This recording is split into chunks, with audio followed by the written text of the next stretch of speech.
Ya, perfecto. Entonces, bueno, voy a ir exponiendo el tema, ya, y en la medida de que haya personas que vayan entrando, yo los voy a ir aceptando, o si me puedes ayudar, genial, pero yo voy a exponer el tema y después podemos hacer una retroalimentación. En primer lugar, voy a hacer una presentación rápida. Mucho gusto, gracias por su participación y sobre todo, principalmente gracias, Caterina, por la invitación a Sobremesa y por estar en esta ocasión compartiendo con ustedes un tema muy interesante que es la evolución histórica de la literatura hispanoamericana durante el siglo XX. Yo coloqué como título Ya somos importantes porque, bueno, esto lo saqué principalmente de un libro de texto cuando yo estaba en la secundaria. Entonces yo leí un libro porque fue cuando el momento en el que comencé a profundizar. Desde muy joven comencé a profundizar en la literatura hispanoamericana, pero me gustaba más bien la parte histórica, ¿no? ¿Qué había ocurrido? ¿Cómo fueron las transformaciones? Y había un libro en el que me regaló un profesor, en el que encontré esta frase justo que decía, ya somos importantes. El momento en el que en el libro ya se hablaba sobre el siglo XX de la literatura hispanoamericana. Y sí, es un momento de que ya somos importantes porque fue el momento en el que cambia todo la literatura hispanoamericana. Y para hablar sobre Latinoamérica, sobre la literatura hispanoamericana, este tema nada más es, por ejemplo, son 6 meses, por así decirlo, ¿no? Un ciclo académico que se enseña tanto, bueno, a mi país, al menos en la Universidad San Marcos, donde yo soy egresado, pero aquí he hecho algunos seminarios y con un poco de descontento porque es muy poco tiempo, ¿no? Por así decir. Sin embargo, el día de hoy he hecho una síntesis y espero que les pueda gustar y cualquier duda o consulta la pueden hacer sobre la marcha o al final, pero creo que al final estaría programado. Entonces, bueno, rápidamente les presento el tema. Bueno, mi nombre es José Alonso Aguilar Valera, yo soy un psicólogo y neuropsicólogo y logopeda peruano que actualmente vive vive en la ciudad de Kazán porque estoy estudiando mi doctorado dentro del área de psicología del desarrollo, pero también tengo experiencia como docente de español en la universidad y también en los centros de español y también en los cuales he llevado a cabo este tipo de temas o cursos para poder difundir sobre lo que viene a ser la literatura hispanoamericana. Entonces, aquí nuevamente pongo esta imagen. En esta imagen podemos ver a algunos escritores latinoamericanos, ¿no? Como Gabriel García Márquez, Jorge Edwards, Mario Vargas Llosa, José Donoso, Muñoz Suaz, en la casa de Carmen Balcells en Barcelona en 1964. Esta foto la encontré, esa es la foto que estaba en mi libro se perdió prácticamente, no sé dónde está, pero esta foto la pude encontrar por suerte. Y de los personajes que están en la fotografía, tanto el señor que está aquí como el otro señor que está aquí en el medio, vienen a ser dos de los pilares de la literatura hispanoamericana de la última parte del siglo XX.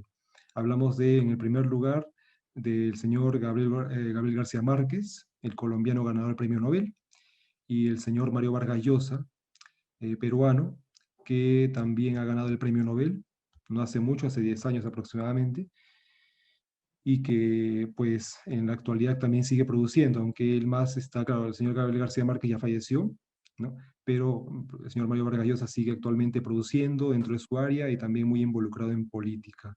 Política es un aspecto que también vamos a resaltar que ha ocurrido, ¿no? Es una foto muy interesante. Cada vez que veo esta foto me alegro mucho porque estaba en mi libro y decía, y justo estaba con el encabezado, ya somos importantes, ¿no? Entonces, para entender a Latinoamérica en su literatura, bueno, ya creo que ustedes han revisado, han llevado cursos de literatura hispanoamericana. Usualmente aquí en Rusia llevan cursos de literatura española, que está muy bien porque al menos se contextualizan con la literatura.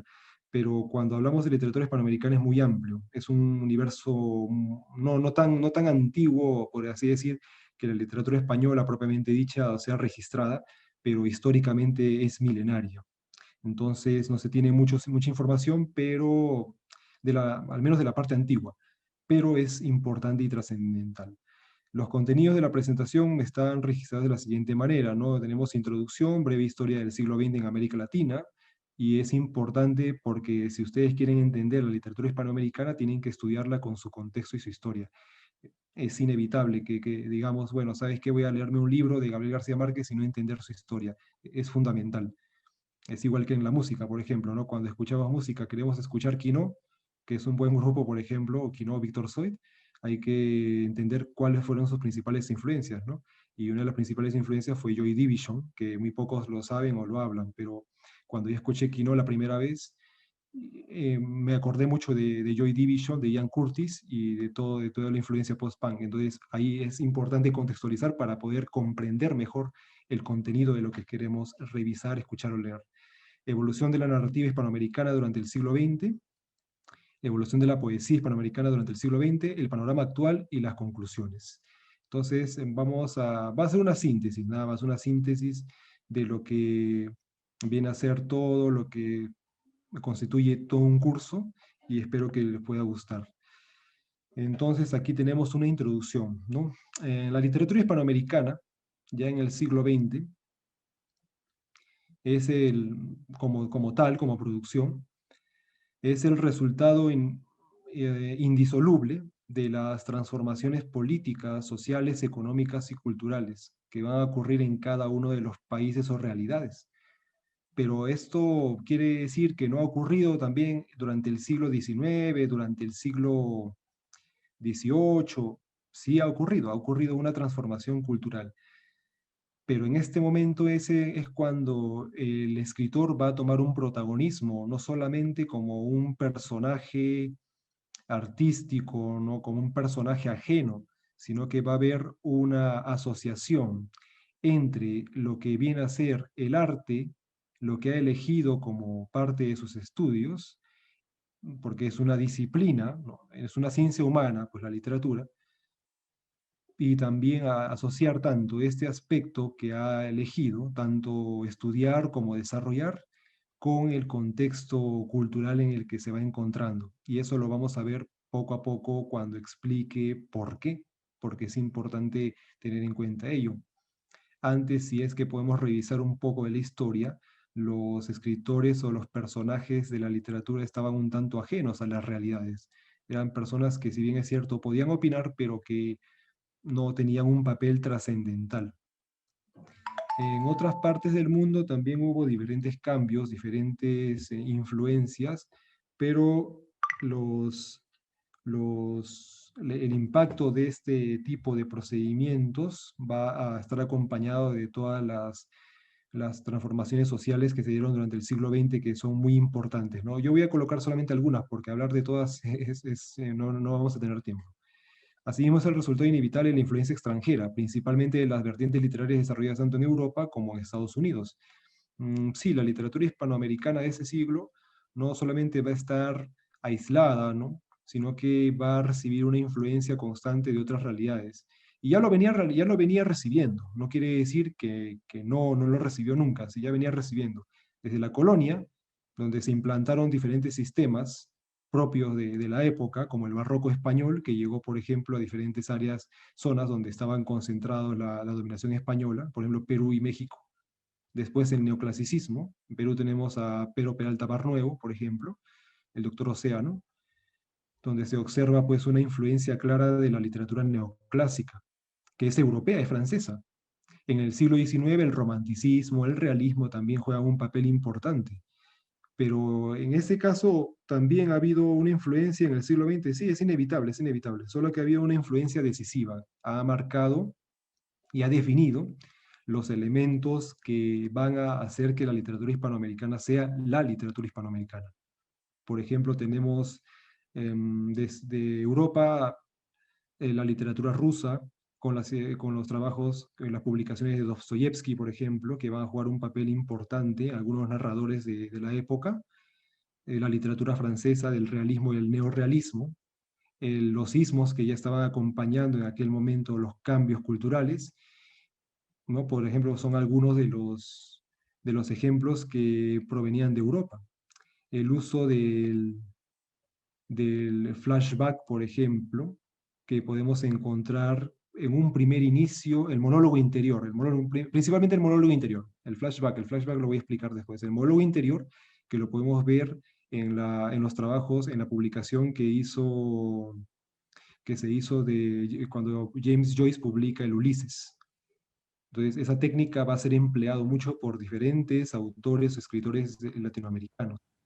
Pero, Y el flashback, ¿puedes decir algo? sí, aunque claro, para no tanto, pero o sea, sí, si Ah, no no. es mucho tiempo, sí. No, no, pero está bien el stream of consciousness. ¿Sí? Ujú.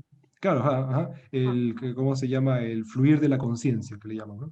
Ese sí, es el monólogo interior. Claro que en algunos casos lo conocen como the free consciousness, ¿no? The free awareness también, como la libertad de la conciencia o la libre conciencia, ¿no? Que se traduce en español, bueno, como la libre conciencia o también como el monólogo interior, ¿no? La conciencia que te habla a ti mismo, internamente.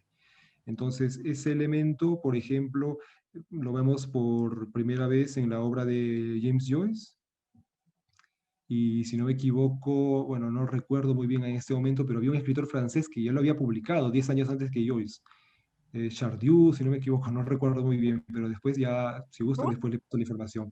Es que había un escritor francés que utiliza esa técnica Sí, antes de Joyce. Proust. ¿Oui? El monólogo interior, sí, lo utiliza, no fue James Joyce, pero este elemento lo emplean muchos literatos hispanoamericanos. Y después el flashback, que es una técnica también muy difundida, que también se desarrollaba en Europa, ya habían unos experimentos, pero quien va a desarrollarlo muy bien fue William Faulkner. Y William Faulkner, cuando publica El sonido y la furia, por ejemplo, una obra fundamental, ¿no? Monumental, ahí se observa muchos cambios de tiempo, ¿no? Los que ahora conocemos como la literatura que se lee actualmente, la literatura actual, ¿no? Que cambian los momentos, los espacios, que van del pasado al presente y nuevamente retornan y luego van al futuro. Todo ese tipo de elementos se llama el flashback. Entonces, eso lo emplea William Faulkner, por ejemplo.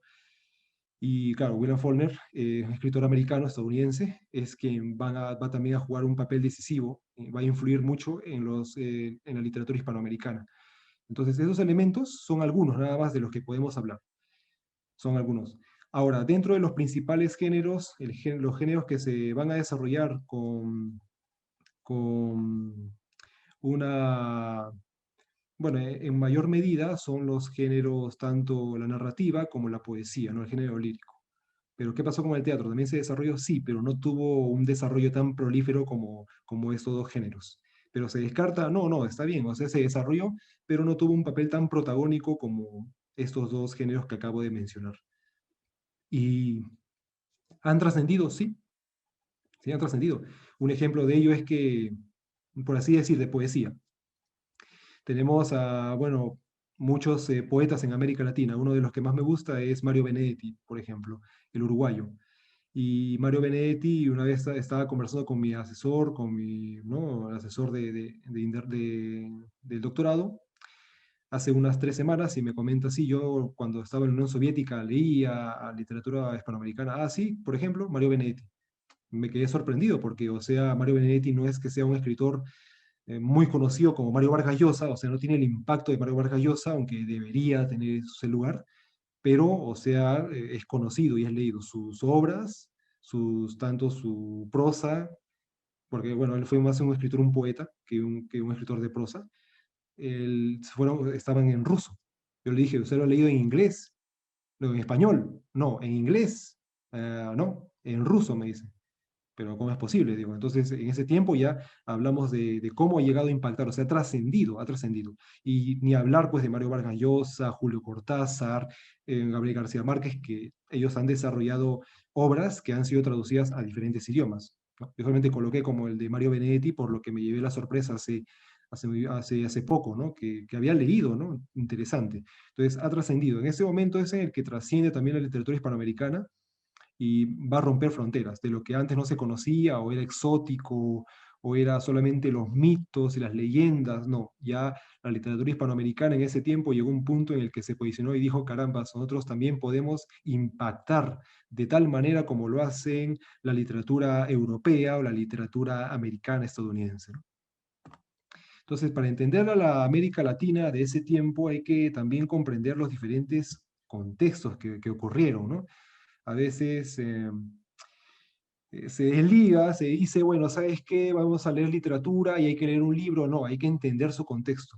Igual que como le digo, la música siempre también haga lo mismo. Hasta para escuchar a Justin Bieber hay que entender cuáles son sus contextos en los que se moviliza. Hasta entender a Shakira, hasta entender, no sé, a Ricky Martin, o, o el reggaetón, hay que entender su contexto. Entonces siempre yo resalto ello, ¿no? La América Latina es compleja, América Latina es muy compleja, es demasiado, demasiado compleja. Entonces, ¿qué ocurrió durante ese tiempo? ¿No? Finales, inicio del siglo XX, ¿no? De 1900 en adelante hubo una serie de cambios. Latinoamérica es compleja porque Latinoamérica no es completamente independiente. Se sabe que por la doctrina Monroe, muchos países pasaron a ser dependientes de Estados Unidos y prácticamente Estados Unidos hace lo que quiere allá, o sea, es políticamente lo que hace. Entonces, esa dependencia hizo de que haya influencia como también una respuesta. Entonces, una influencia tanto, o sea, recibir todo lo que viene de allá, como también una influencia, una respuesta, ¿no? Una respuesta hacia lo que viene. Lo que recibes, un ejemplo de claro, pueden ver las colonias que todavía siguen dependiendo de Estados Unidos, ¿no? Bueno, la única prácticamente en el Caribe, que es Puerto Rico, por ejemplo, recibe bastante influencia de Estados Unidos y también ellos llegan a influenciar, pero reciben por lo general todo ese tipo de influencias porque son dependientes de ello. Y bueno, para contextualizar lo que ocurrió en ese siglo, comenzaron a haber diferentes problemas, movimientos, ¿no? Respuestas a la dominación. Uno de los ejemplos es lo que ocurrió con la Revolución Mexicana. La Revolución Mexicana fue un momento cumbre, ¿no?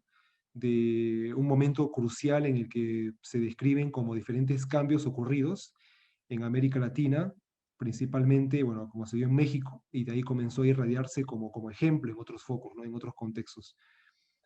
Hay personajes como Pancho Villa, ¿no? Emiliano Zapata, ¿no? Son personajes que en el cine han sido popularizados, ¿no? Inclusive hay una película con Antonio Banderas, ¿no? Que llega a jugar el rol, ¿no? Llega a tomar el rol de Pancho Villa, ¿no? Está en español, lo pueden ver ahí en YouTube antes que lo saquen, pero, o sea, en este momento es una serie de cambios y eso generó que también la literatura también haya transformaciones. Y esto se dio porque, bueno, había un tránsito, ¿no? Una serie de transformaciones de las repúblicas aristocráticas, ¿no? Lo que dominan, la burguesía dominante, ¿no? Inamovible, hacia las dictaduras conservadoras también. O sea, comenzó a haber una serie de transformaciones. La dictadura comenzó a aparecer, que ya estaba en el siglo XIX, ya estaba, pero en el siglo XX también aparecen y bueno, pues ustedes revisan un poco de historia, un poco los documentales, van a darse cuenta que está presente, ¿no? En Chile, por ejemplo, Pinochet, en Perú, el Velasco Alvarado, bueno, Velasco hizo una serie de cambios en la forma agraria, pero continuó la dictadura. Y en Centroamérica, ¿no? En mismo Cuba, antes de la revolución. Entonces comienzan a aparecer las dictaduras y comienzan a posicionarse en el poder para controlar y mantener un régimen que era retrógrado, por supuesto, ¿no? Intentos de nacionalización, bueno, cambios o comienza a haber política de nacionalización. ¿Hay democracia? Sí, hay democracia, pero la democracia también es controlada por los núcleos aristocráticos o dictaduras que van a involucrarse también en ese asunto. Y en el caso de algunos países que desarrollaron una nacionalización, una independencia relativa, aunque en el futuro con ciertos problemas que les trajo, fue Argentina, ¿no? En la etapa peronista, por ejemplo. Entonces, ese proceso de cambios ha configurado también el contexto. Llegada de los movimientos sociales principalmente el anarquismo, que ya estaba hacia finales del siglo XIX, llegó también el comunismo y luego el socialismo, ¿no? Que se implantó en algunos países, principalmente el país en el que hasta ahora sigue durando, aunque bueno, no es tan socialista, es Cuba, ¿no?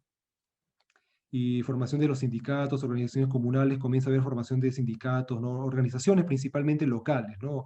Y eso ocurre por el descontento, la desigualdad social, que a veces muchos dejan de lado, pero eso es importantísimo porque eso va a configurar el contenido de las obras de los literatos latinoamericanos después, posteriormente. Comienzan a haber organizaciones, respuestas, ¿no? Respuestas a la burguesía. ¿Había esclavitud en ese tiempo? Sí, o sea, los núcleos conservadores no dicen, pero hubo bastante esclavitud, maltrato, ¿no? A la persona de rasgos indígenas, ¿no? El maltrato, el desprecio, ¿no? El abuso. Y eso también apoyó bastante a que la literatura florezca, genere nuevas tendencias, nuevos enfoques. El surgimiento de la contracultura y su cultura. Bueno, acá me adelanté un poquito, ¿no? La contracultura y su cultura tiene que ver claro, para finales del año 50, principios de los 60, ¿no? Contracultura son núcleos que contracultura, ¿no? En ruso, ¿no? Y subcultura es podcultura. Entonces, hablamos de contracultura a todos aquellos movimientos culturales pues, que están en contra de la cultura dominante de aquel tiempo, ¿no? Un ejemplo de ellos son los movimientos terroristas, ¿no? Que, bueno, muy conocidos a nivel mundial, los movimientos que ha habido con el Frente de Liberación Palestino, que durante la Guerra Fría, ¿no? Fue un movimiento que surgió como el antisionismo, ¿no? Como contrario a la ubicación de los judíos en el Medio Oriente, ¿no? Es un ejemplo, ¿no? Un movimiento terrorista, aquello que no está en contra y utilizan todo lo posible para poder intentar destruir o desestabilizar ese sistema, ¿no? Y la subcultura, bueno, es un grupo de, bueno, como dice su nombre, subcultura, pequeños grupos culturales que aparecen dentro de una cultura, pero que responden de manera inconforme, no necesariamente son violentos. Y una subcultura muy clásica que se ha vuelto ya una cultura es el rock and roll, por ejemplo, ¿no? El rock and roll.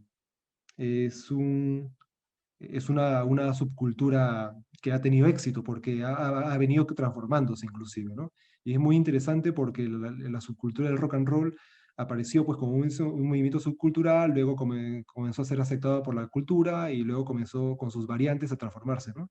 Por ejemplo, el indie rock, ¿no? Es otro ejemplo, ¿no? El indie rock que, bueno, las generaciones más jóvenes lo escuchan, ¿no? Bueno, yo también soy de esa generación. Entonces, el indie rock piensan que es moderno, pero no, el indie rock ya viene de una serie de transformaciones.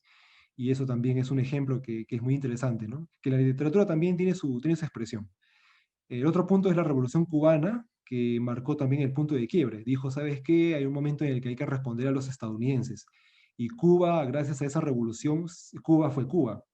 Cuba con Fidel Castro, con el Che Guevara, Camilo Cienfuegos, y si hay alguien aquí que tiene afición por Cuba o un colega que está asociado con Cuba, entonces muy bien va a saber sobre todo ello, ¿no?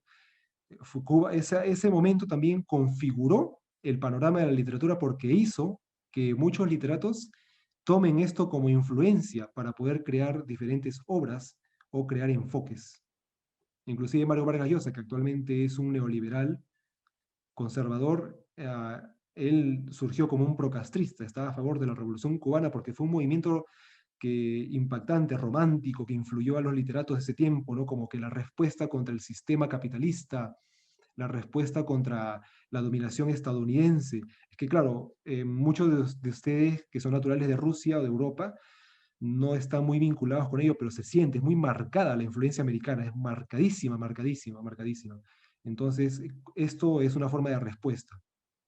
Hay reformas agrarias, cambios y elecciones socialistas, que la reforma agraria también la llevaron a cabo grupos socialistas como también grupos dictatoriales, ¿no? Grupos militares. Represión y dictadura, apareció la represión en Argentina, en Brasil, en Chile, en Perú, y gracias a esto también generó que los literatos de esa época crearan obras en referencia a ello y como respuesta. Hacia 1989 ocurrió el fin de la Guerra Fría, y con eso ya pues prácticamente se acababa la polaridad entre lo que es capitalismo, neoliberalismo y el socialismo y comunismo, ¿no? Ya acababa, ¿no? Ya ahora vivimos en un mundo capitalista, ¿no? Es un mundo que va cambiando, ¿no? Y la literatura para ese tiempo también cambia. Ya no es una literatura de respuesta, de protesta, de ir en contra. No es una literatura que se adapta a los contextos y hasta en cierta manera se ha vuelto un tanto conformista, porque ya no hay crítica, ya todo es el fluir hacia un mismo lado y eso hace de que ya pues el contenido se vuelva un poco más simple en ese sentido, ¿no? Y carente de contenido, a veces de crítica. El ingreso en el libre mercado, la caída del metarrelato, el metarrelato se refiere a los grandes bloques, ¿no? Ideológicos y la consolidación y posicionamiento de la cultura mediática. O sea, ustedes revisan algunos textos, entonces van a encontrar que muchos contenidos de los literatos actuales se marcan dentro de lo que es el mundo posmoderno, el mundo que estamos viviendo, las situaciones actuales. Ya no va a importar tanto la crítica social ni el rechazo, va a importar ahora las historias de amor, la historia de la vida cotidiana, lo que generalmente se conoce como la cultura indie, ¿no? Utilizando ese anglicismo, la cultura indie. Y es lo que ha generado, y es parte de ese contexto, ¿no? Lo que vemos actualmente. Y esos son algunos ejemplos de lo que pueden ser, que mencionan lo que ha ocurrido desde el siglo XX hasta 1990, 92, hasta la caída de la Unión Soviética, todos esos cambios, la Revolución Mexicana, las protestas en Chile, la Revolución Cubana, las protestas en Centroamérica. frente a la dictadura, las represiones, entre otros, ¿no? Movimientos estudiantiles. Los estudiantes han jugado un papel fundamental en este tipo de eventos, ¿no? Muchos escritores en su juventud, como estudiantes, participaron también en estos movimientos sociales. La evolución de la narrativa hispanoamericana. Si ustedes quieren entender ello, hay que posicionar en focos. Primero, hay una etapa emergente. La literatura hispanoamericana del siglo XX es una etapa, primero surge como una etapa emergente. Es decir, un surgimiento de las primeras formas narrativas, aunque con bases regionalistas y un tanto modernistas, me olvidé colocar ahí. Porque para fines del siglo XIX, la, el movimiento literario que jugó, bueno, también en cierta manera posicionó la literatura hispanoamericana, aunque no con tanto impacto, fue el modernismo. Muchos no conocen, pero el modernismo fue la primera corriente latinoamericana, primera corriente literaria a nivel mundial que tuvo su origen en Latinoamérica, en Chile. Bueno, de Nicaragua, porque Félix Rubén García Sarmiento, Rubén Darío, nicaragüense, lo desarrolló en Chile y de Chile pues lo llevó a España y en España se hizo un poco conocido y bueno, no tuvo tanto impacto. Pero fue el primer movimiento que se internacionalizó, que se exportó. Y bueno, la base todavía tenían esos contenidos y regionalistas porque eran contenidos regionales de la época, ¿no? Y lo podemos ver en algunos autores como Mariano Azuela, ¿no? Cuando escribe Los de Abajo, que era una crítica hacia el sistema social de la época en México en tiempos de la Revolución Mexicana, ¿no? Porque la Revolución Mexicana configuró y estimuló a varios escritores de esa época, como Mariano Azuela, a que desarrollaran los primeros contenidos críticos, ¿no? La inconformidad, la pobreza, ¿no? Lo que se ve ahora, no ha evolucionado mucho la pobreza, se ha mantenido muchas veces. Y es lo que hay, ¿no? La carencia, el sentido, el resentimiento, el malestar y todo ello. Después, la siguiente etapa, la consolidación. Bueno, la emergente, hablaríamos de un primero entre el año 1910 hasta 1920, 30 inclusive, momento en el que va a coincidir con la aparición de otros movimientos, otros enfoques literarios paralelos como el indigenismo. El indigenismo también es otra corriente que surge en América Latina. Bueno, dos, el indianismo y el indigenismo, pero más conocido es el indigenismo, que va a resaltar el papel y la descripción del indio como tal, el indio, ¿no? Bueno, Indiexky Cheloviek, ¿no? O sea, la persona india, de rasgos indios, ¿no? De natural de América Latina, ¿no? Entonces va a resaltar, entonces está ahí, está marcado, está justo ahí en ese momento en el que surge, ¿no? Porque no es antiguo, sino que surge ahí y se hace conocido. En la parte de consolidación tenemos un periodo de producción y calidad literaria desplazando progresivamente al regionalismo. Ya comienza a haber un periodo de surgimiento, de desarrollo. ¿Por qué? Porque ya no solamente es una literatura regionalista, ¿no? Que utiliza términos propios. Por ejemplo, el indigenismo peruano utilizaba muchas obras de indigenismo peruano de esa época, de la etapa emergente, tienen contenidos de la lengua quechua, que la lengua quechua era la lengua que se hablaba en el Imperio Inca y que actualmente es una de las lenguas que más habladas en América Latina, en las lenguas indígenas. Y había contenidos, entonces comienza a rechazar porque comienza a llegar la influencia de Europa, de los Estados Unidos, comienzan a aparecer ya personajes como en esa época tenemos a Miguel Ángel Asturias, Jorge Luis Borges, escritores que comienzan a tomar en cuenta la influencia extranjera y comienzan a crear una literatura interesante y única. Se comienzan a convertir en focos individuales. No pertenecen a un movimiento, sino que son focos individuales representativos. En la etapa de apogeo, perdón, ahí puse apogeo, es apogeo, ¿ya? Disculpen, se me pasó. O fue una mala reacción. Luego envío la corrección. En la etapa de apogeo es el momento cumbre, hacia 1960 hasta 1975, por ejemplo, ¿no? En el que va acabando la guerra de Vietnam, inclusive, ¿no? El inicio de la generación X. Entonces, en ese tiempo, la etapa apogeo es el momento en que la literatura hispanoamericana fue la literatura hispanoamericana. Es el momento en el que todos conocieron la literatura, la narrativa hispanoamericana.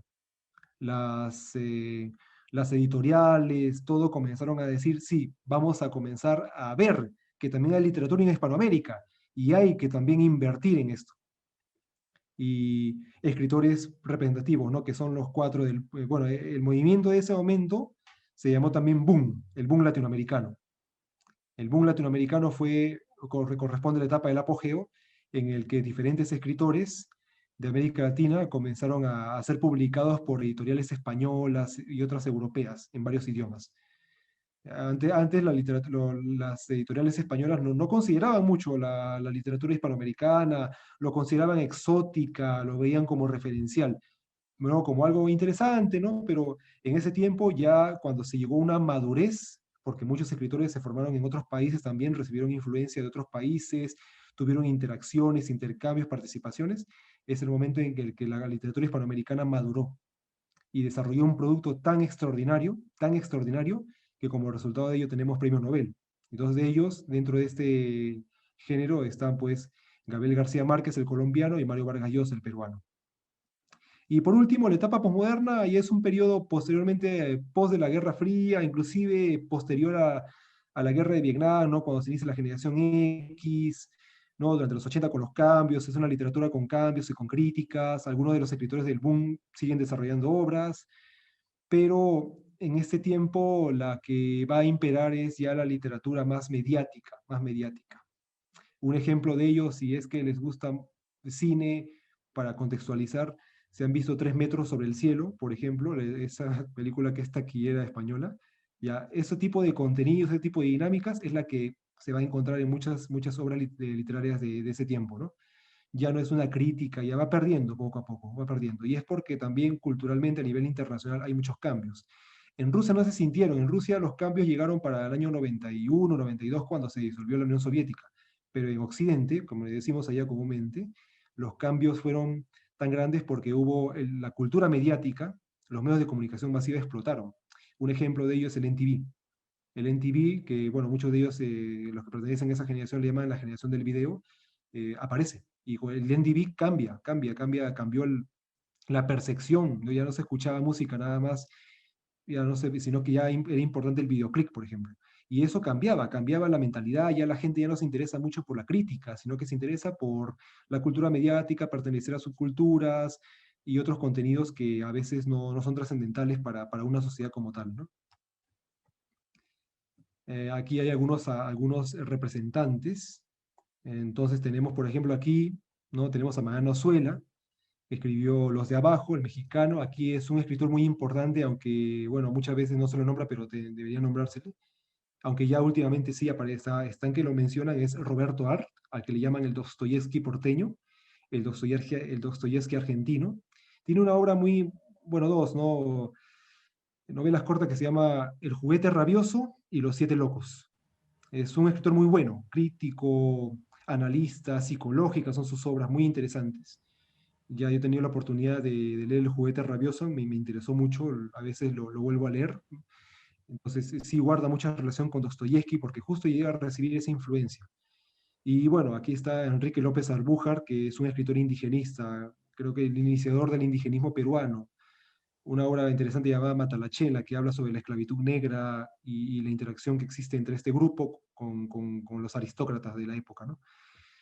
Aquí tenemos ya la segunda etapa, este señor, Miguel Ángel Asturias, ganador también del premio Nobel, el nicaragüense, guatemalteco, entonces va también a jugar un papel formativo en la nueva generación de escritores.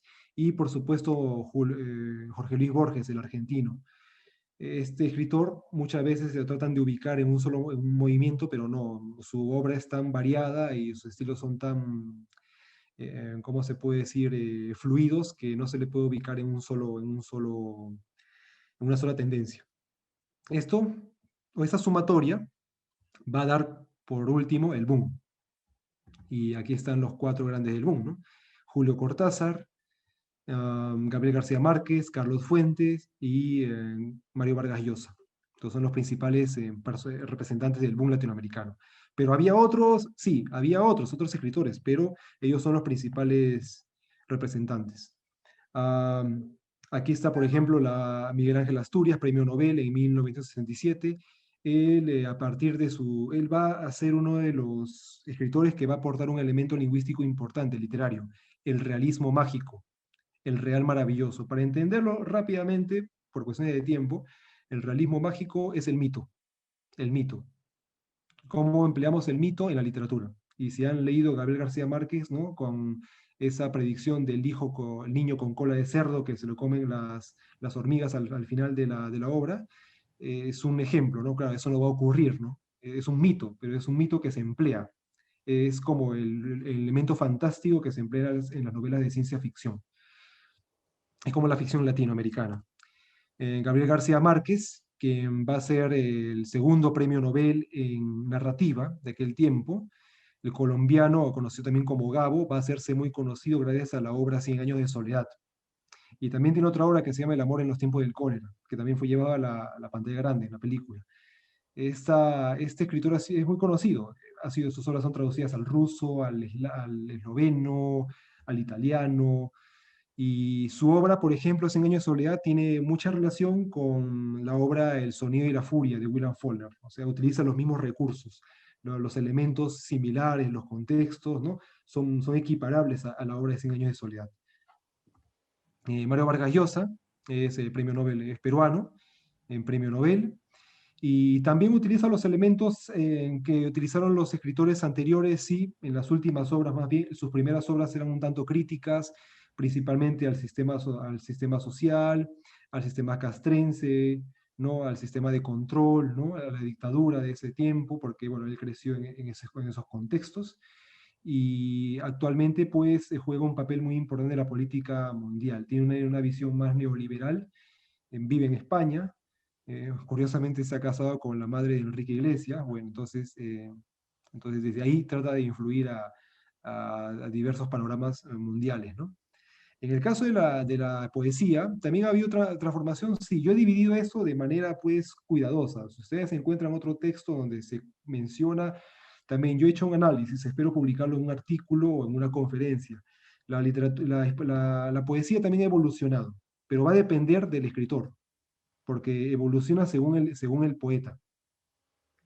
¿No? Por ejemplo, hay una etapa de transición en la que ocurre del modernismo al posmodernismo y simbolismo.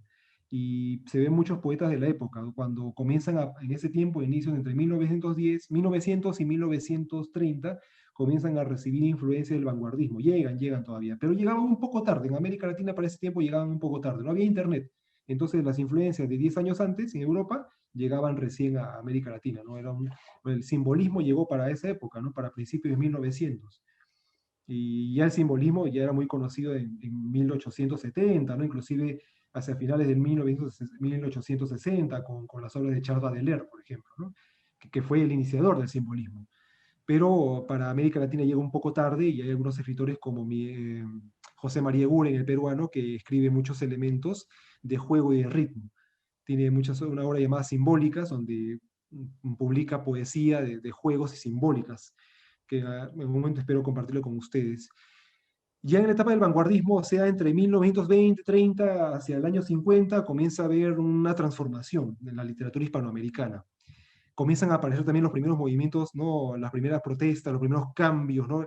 El feminismo, ¿no? O sea, todos los sismos, o sea, el vanguardismo está acompañado de cambio, de vanguardia, de revolución.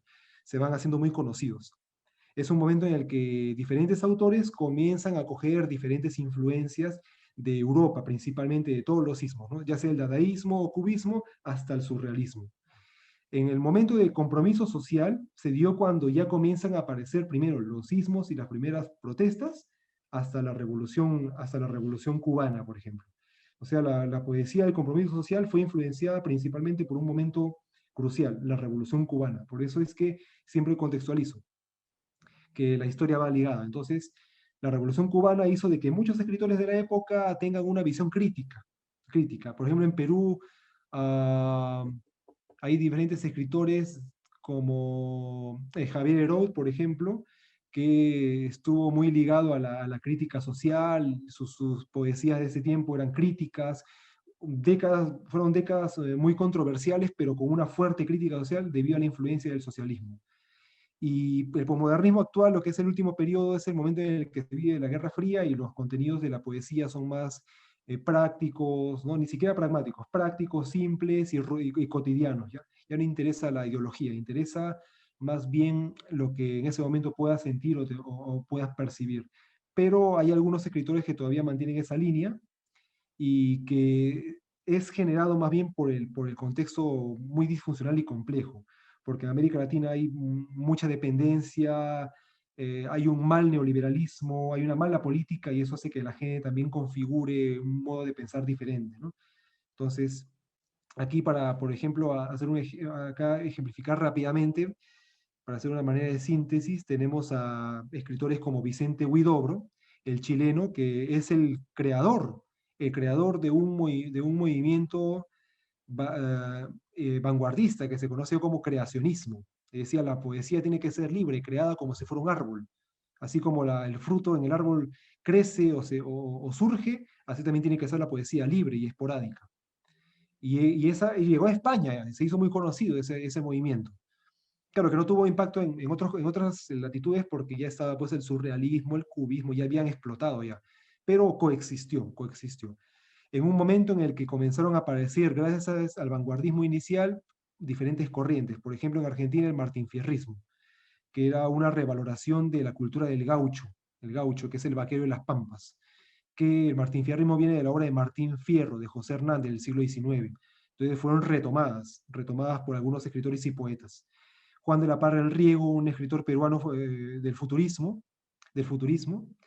que tiene muchos elementos. El futurismo de Juan de la Parra el Riego está muy ligado al futurismo italiano, no al futurismo ruso de Mayakovsky. Mayakovsky desarrolló otro futurismo más crítico. El futurismo italiano era más fascista porque estaba influenciado por el fascismo que ya comenzaba a surgir, ¿no? El movimiento que fue dirigido por Benito Mussolini posteriormente.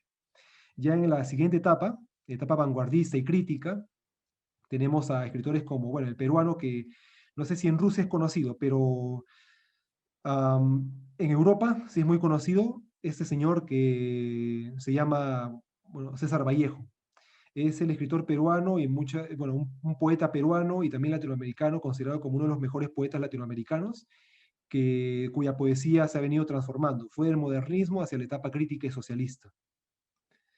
Y bueno, acá tenemos otras dos mujeres importantes, Gabriela Mistral, chilena, ganadora del premio Nobel, y Juana de Barború, una uruguaya muy importante, estas dos mujeres, porque van a ser el hito de la cultura del movimiento feminista, que va a impulsar por medio de la literatura la crítica social, ¿no? En la que se encontraba la posición de la mujer en aquel tiempo en América Latina. Y aquí tenemos otros escritores como bueno, ya les había mencionado de Vicente Huidobro.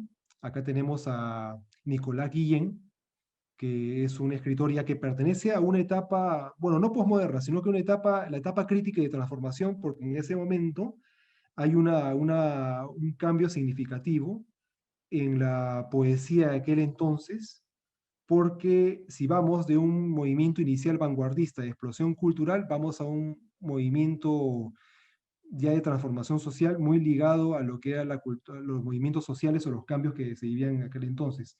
Como les dije, el cambio fundamental o el momento histórico que facilitó que muchos escritores desarrollen una visión más crítica todavía y a nivel latinoamericano fue la Revolución Cubana. Entonces, Nicolás Guillén, un cubano que, bueno, se puede observar los elementos críticos, pero lo que es característico es que resalta mucho y destaca elementos propios de la cultura de aquel tiempo de su región. No es un regionalismo, sino que es resaltar elementos propios de la cultura.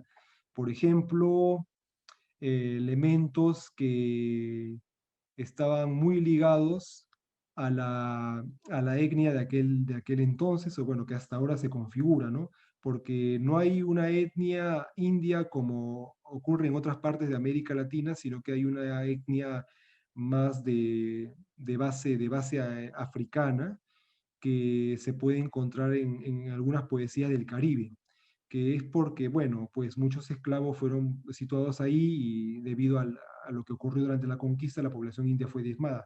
Entonces muchos esclavos negros comenzaron a crecer, a desarrollarse en esas regiones, que junto con la mezcla blanca generaron otro tipo de etnias, una mezcla, ¿no? Entonces Nicolás Guillén en su poesía destaca mucho los elementos culturales de la zona, ¿no? La cultura del mulato, del sambo, ¿no? Que se observan en algunos elementos inclusive africanizados, ¿no? O de origen africano, ¿no? En sus poesías, ¿no? a Songo Locosongo, por ejemplo, ¿no? Donde resalta muchos elementos de origen africano con la mezcla latinoamericana. Y esos elementos van a ser interesantes porque van a influenciar en la música de aquel tiempo. Por ejemplo, la música llamada guagangó, ¿no? La guaracha, que utilizan elementos de la poesía de Nicolás Guillén o de los poetas de Centroamérica. Que en la salsa también, ¿no? La salsa que surge en Nueva York, porque la salsa cuando surge en Nueva York, muchos de estos de cantantes provenían de estas regiones, Puerto Rico, de Cuba, y traían consigo muchos elementos que se encontraban en la poesía de aquel entonces. Entonces, son elementos tanto críticos como también culturales, ¿no? Que describían la identidad. Y bueno, este señor que está aquí, que es Pablo Neruda, que es el poeta tal vez más conocido a nivel mundial, creo que acá en Rusia sí lo conocen a Pablo Neruda. Bueno, al menos en la universidad cuando di unas clases y me dijeron los chicos, sí, sí, conocemos a Pablo Neruda, ¿han llevado literatura hispanoamericana? No, no, no, pero hemos leído sus poemas. Claro, 20 poemas de amor y una canción desesperada es la obra más popular de ese autor. Tiene otra que se llama En las alturas de Machu Picchu, que también es muy buena, que es su periodo crítico, porque 20 poemas de amor pertenece a un periodo un tanto modernista y vanguardista, en ese tránsito va, porque él tuvo periodos, así como tuvo César Vallejo también cambios por momentos, transformaciones del pensamiento. Gabriela Mistral fue, como dije, la ganadora premio Nobel en 1945, chilena, y su poesía es variada, aunque de corte un tanto modernista, pero el principal aporte que tiene es en que ella encabezó, junto como había dicho con Juana Ibarburu, la imagen del feminismo latinoamericano del siglo XX. Es una mujer crítica, ¿no? Que encabezó esos contextos y que se convirtió en un elemento muy importante para el desarrollo de esa tendencia, de este movimiento en esa parte del mundo. Pablo Neruda, como ya dije, ganador del premio Nobel en 1971. Bueno, él es Ricardo Eliezer Neftalí Reyes Basoalto. Él es un poeta que muchos no a veces le quieren ubicar dentro de una línea, surrealista, modernista, no, él tuvo un momento modernista, luego pasó a un surrealismo y luego pasó a una transformación social crítica, porque estuvo también influenciado por los movimientos o las revoluciones sociales que se dieron en América Latina. Es un poeta muy interesante porque la poesía que él escribe es una poesía libre, no canónica, que es propia del vanguardismo de base surrealista. Y bueno, Octavio Paz, por último, el premio Nobel en poesía que en 1990, Octavio Ireneo Paz Lozano fue un poeta mexicano que, bueno, utiliza diferentes elementos para poder emplearlos como base estilística, elementos que van tanto del neomodernismo, o sea, de la versión modificada del posmodernismo de la época, con bases surrealistas. Esos cambios que hacen sus poesías hace de que muchas veces no se le pueda ubicar en un lugar específico dentro de esa línea. Pero si podemos prestar atención vamos a encontrar esos elementos, pero la idea no es analizarlo en función a un parámetro, sino que ver qué elementos emplea y cómo los puede ir incluyendo en el tiempo. Bueno, conclusiones rápidamente. Tenemos que el panorama de la literatura hispanoamericana en el siglo XX es el resultado de esa complejidad de factores políticos, como se vieron por los movimientos políticos que hubo, los cambios de régimen sociales, la llegada de nuevas tendencias, nuevos enfoques, como el socialismo, por ejemplo, que jugó un papel importante, hasta ahora todavía. Hay izquierdas muy marcadas. Aquí no he visto el socialismo, aquí al menos lo he visto en las personas mayores que me dicen que la Unión Soviética era un buen tiempo, ¿no? Bueno, yo no lo sé muy bien, pero ellos me comentan, ¿no? Pero en América Latina sí es muy marcada esa tendencia por la desigualdad social que existe, ¿no? Eso configura el escenario de la literatura también latinoamericana. Económicos, porque, bueno, va a haber un cambio de un periodo en el que prácticamente era local a un periodo en el que se hace mediático, masivo. La literatura hispanoamericana se hace conocida y comienzan a consumirla. Y eso lo mencioné con lo que pasó con las editoriales españolas. Por ejemplo, cuando mostré yo la imagen de Vargas Llosa, ahí mostré la ciudad de los perros, que un librito verde, ¿no? ¿no? Ese librito, por ejemplo, lo editó Alianza Editorial. Y Alianza Editorial es una editorial española. Y antes no editaban, comenzaron a editar, ya para el boom comenzaron a editar esos escritores y sacaban, hasta ahora lo siguen sacando, orgullosamente, ¿no? Entonces, y bueno, culturales porque fueron diferentes cambios, ¿no? Transformaciones que se debieron, que fueron resultado de la influencia de las diferentes corrientes, tanto europeas como estadounidenses que llegaron, ¿no? Claro que Estados Unidos influyó más que todo con una visión neorrealista. Y claro, cada región va cambiando, ¿no? Va cambiando, ¿no? Tenemos buenos escritores en Chile, en Argentina, en Paraguay también, ¿no? Augusto Roa Bastos, en Perú, donde hubo un crecimiento, un florecimiento muy bueno, pero claro, actualmente ya no lo hay, pero en ese tiempo un gran florecimiento. En Venezuela también hubo cambios, en Colombia y también en Centroamérica, especialmente en la parte de Cuba y México, ¿no? Tanto la narrativa como la poesía alcanzan su desarrollo máximo. Sí, alcanzan un desarrollo porque la narrativa con la novela, principalmente con la novela. El cuento también, sí, pero más la novela. Y la poesía con la poesía libre en sus diferentes vertientes, ¿no? Tanto modernista como vanguardista y, por último, vamos a poder decir social crítica, ¿no? O socialista, ¿no? Y en el siglo en que se internacionaliza la literatura hispanoamericana, se vuelve más internacional, más conocida, sí, porque es el siglo en que dicen la literatura ya estamos aquí, no somos satélites ni somos un elemento o un anexo, somos la literatura hispanoamericana. Es el momento en el que vamos a cambiar y vamos a impactar. Y estoy muy seguro que algunos escritores europeos han tomado algunos elementos también de la literatura hispanoamericana como el mito y lo han podido mezclar en sus cuentos.